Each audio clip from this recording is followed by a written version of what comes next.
બાલાસિનોરમાં તંત્રની બેદરકારીનો ભોગ બનતા વિદ્યાર્થીઓ કાદવ અને ઢીંચણસમા પાણીમાં સ્કૂલે જવા મજબૂર। સામાન્ય વરસાદમાં જ ગરનાળું ઉભરાય છે। બાલાસિનોરમાં તંત્રની બેદરકારીનો ભોગ બનતા વિદ્યાર્થીઓ કાદવ અને ઢીંચણસમા પાણીમાં સ્કૂલે જવા મજબૂર। સામાન્ય વરસાદમાં જ ગરનાળું ઉભરાય છે।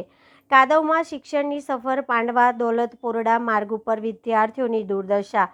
બાલાસિનોર મહીસાગર જિલ્લાના બાલાસિનોર તાલુકાના પાંડવાથી દોલતપોરડા જતા માર્ગ પર ટીંબાના મુવાડા આગળ આવેલા ગરનાળામાં સામાન્ય વરસાદ પડતા જ પાણી ભરાઈ જતું હોવાથી વિદ્યાર્થીઓ અને રાહદારીઓ માટે હાલાકી સર્જાઈ છે।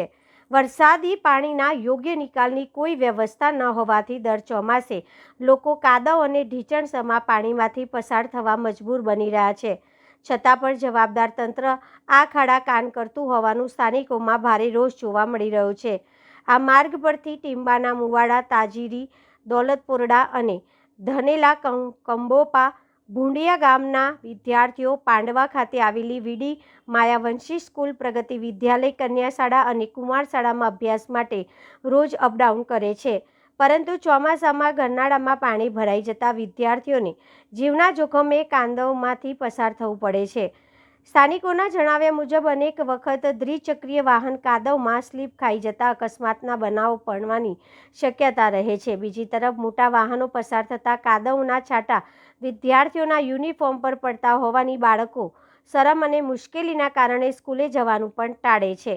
શિક્ષણના માર્ગમાં આવી મૂળભૂત સમસ્યા હોવા છતાંય સંબંધિત વિભાગ દ્વારા કોઈ અસરકારક કાર્યવાહી કરવામાં આવી નથી।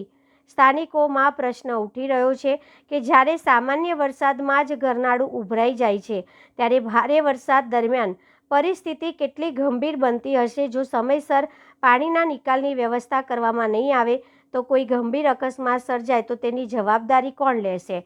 સ્થાનિકોની જાહેર નિર્માણ વિભાગ PWD તેમજ સંબંધિત તંત્રને તાત્કાલિક સ્થળનું નિરીક્ષણ કરી વરસાદી પાણીના કાયમી નિકાલની વ્યવસ્થા કરવા અને વિદ્યાર્થીઓના ભવિષ્ય તથા સલામતીને ધ્યાનમાં રાખી યુદ્ધના ધોરણે કામગીરી હાથ ધરવાની ઉગ્ર માંગ કરી છે।